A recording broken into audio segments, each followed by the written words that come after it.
So the next speaker is from Manukau. Professor Spencer Benson. Professor Benson is the director of the Center for Teaching and Learning Enhancement in the University of Macau.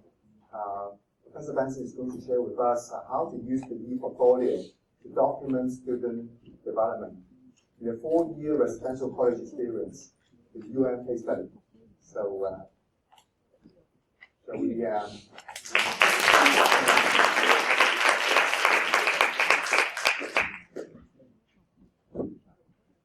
While he's getting that.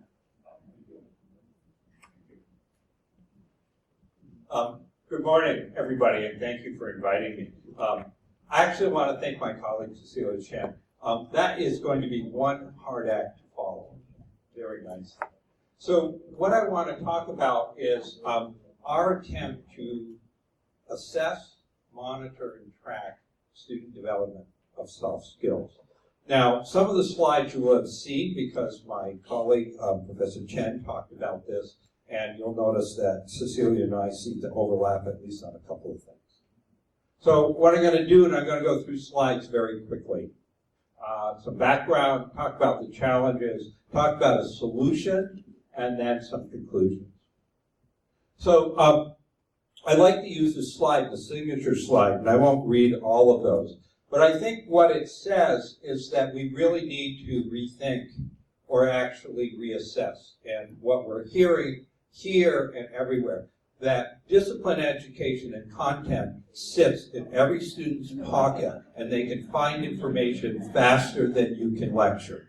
So lecturing now and giving them information is decades past. You'll notice this one. So I'd like to stress and take Cecilia's one. This is not about students. This is about faculty.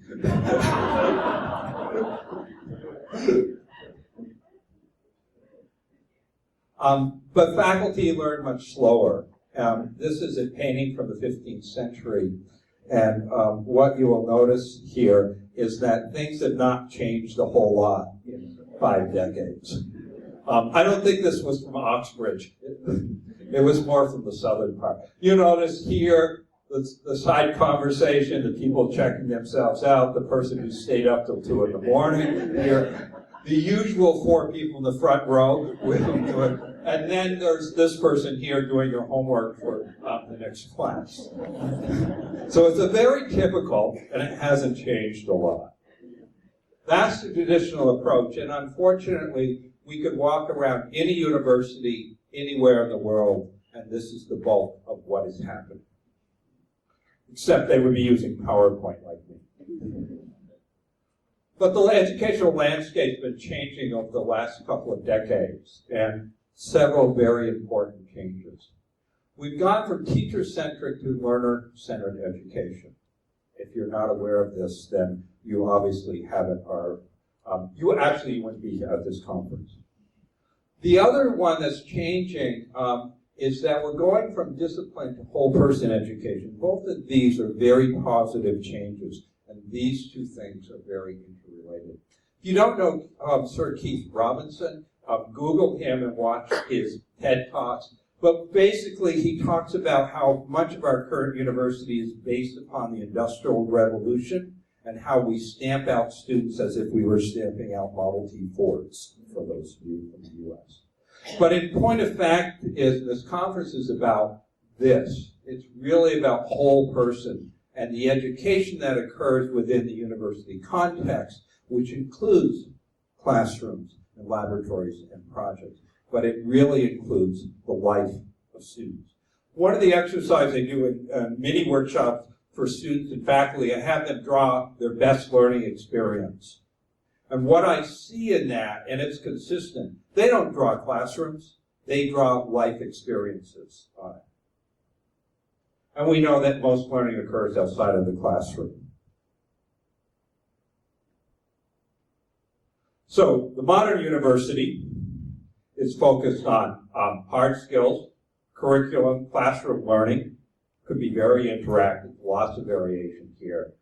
And Professor Chen talked about what we mean by hard skills. And then also on soft skills. And these overlap. good classrooms, good courses deal with soft skills as well. And good extracurricular activities help students develop information and hard skills as well. So they overlap. But these are the two that we sometimes refer to. And this is really what I want to have us think about. I won't give you the answers because the answer is very hard. How do we assess these? This one, we've been assessing hard skills, teaching and learning. We assess students by a variety of different standardized tests. We assess them through a variety of ways. And we're getting better at doing this. And we're beginning to learn how to assess how effective people are as teachers. When I talk to my colleagues and I talk about effective teaching or teaching, what I tell them is I measure effective teaching not how much time you spend teaching, but how much learning occurred. And we know that this is occurring across the world, particularly including here in Asia, with outcomes-based assessments and outcomes-based. This is a little harder. In fact, it's a lot harder. And Cecilia talked about this. How do we measure the teaching and the learning? And the teaching here can be peer-to-peer, can be coach to athlete, it can be mentor to mentee.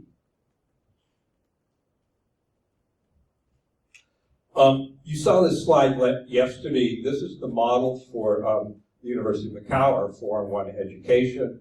I won't go through this. Professor Chen did this on there. We want to concentrate on this one. Because we've been thinking about, and I've been working with the RCs since their start 2 years ago, on how will we measure peer and community education. Now, a reality reminder for those of us who work at public universities, whether it's here in Hong Kong or whether it was when I was in the University of Maryland or many other places, we are held accountable. And that accountability is very real. Because we're using public money and university education is expensive. And so we're being asked, what is the value for the money spent? And if we can't document it, that money can easily disappear. And if we don't come up with a way to document it, then somebody else will, and we prefer that that not happen from the government officials. So it's a very important challenge.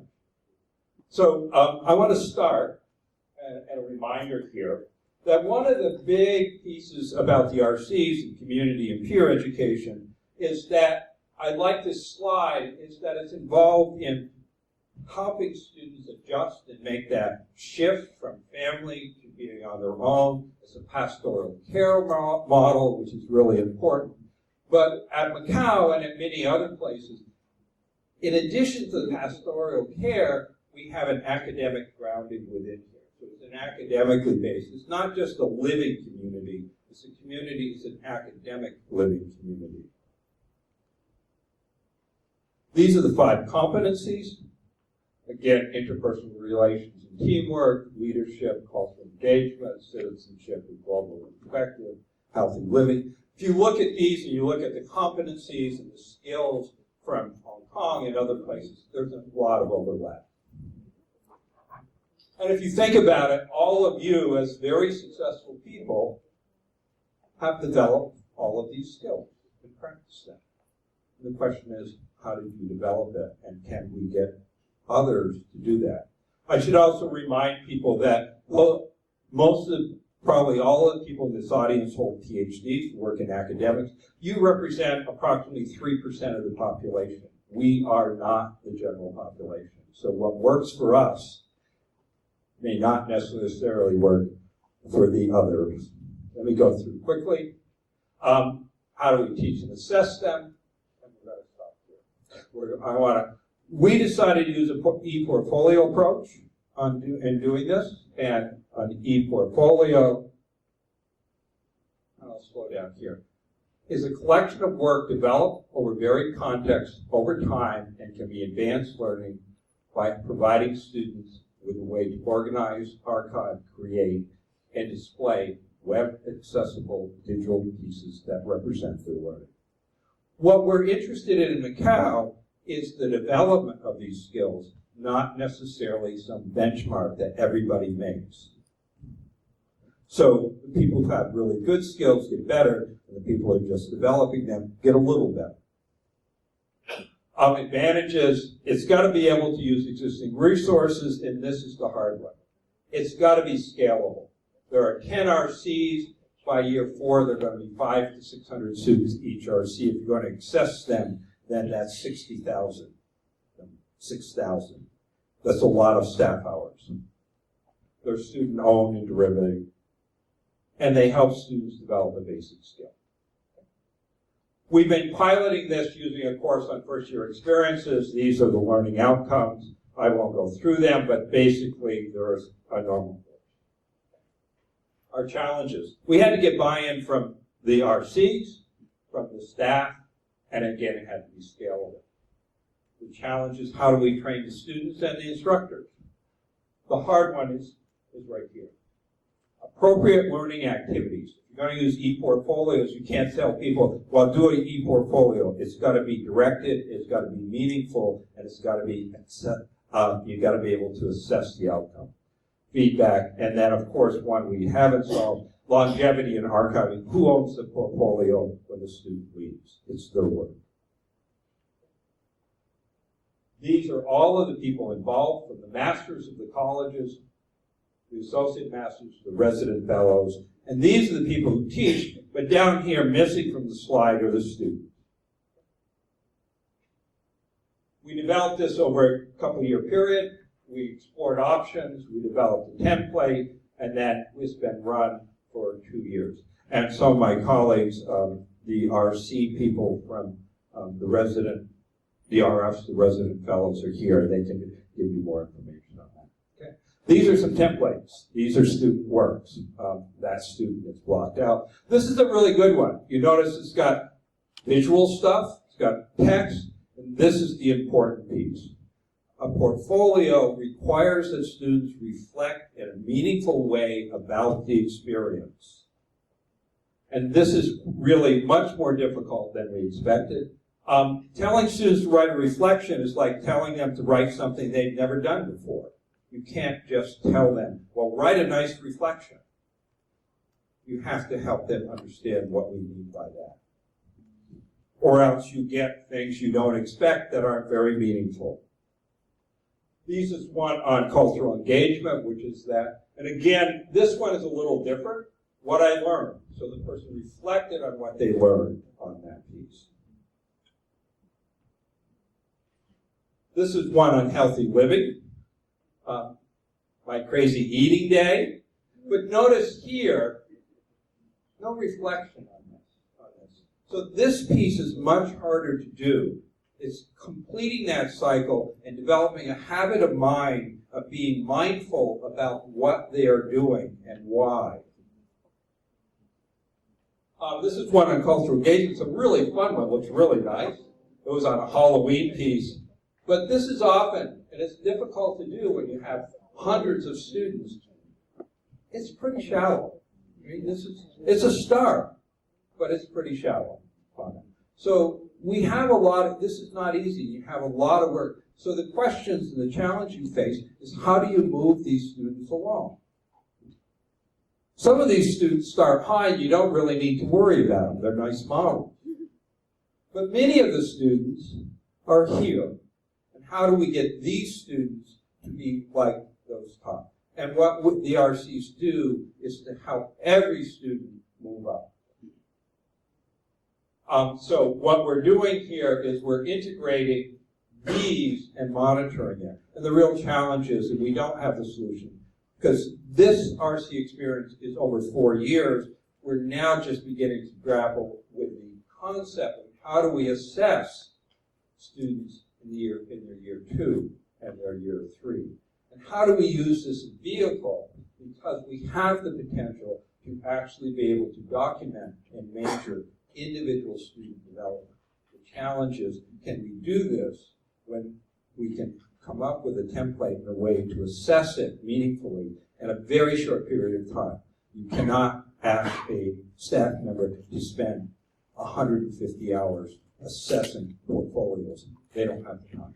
So that's really what I'm going to end here. We want to thank you again. Come visit us. This is one of the slides you've seen, and the rising sun over the ocean. I think I'm right on time.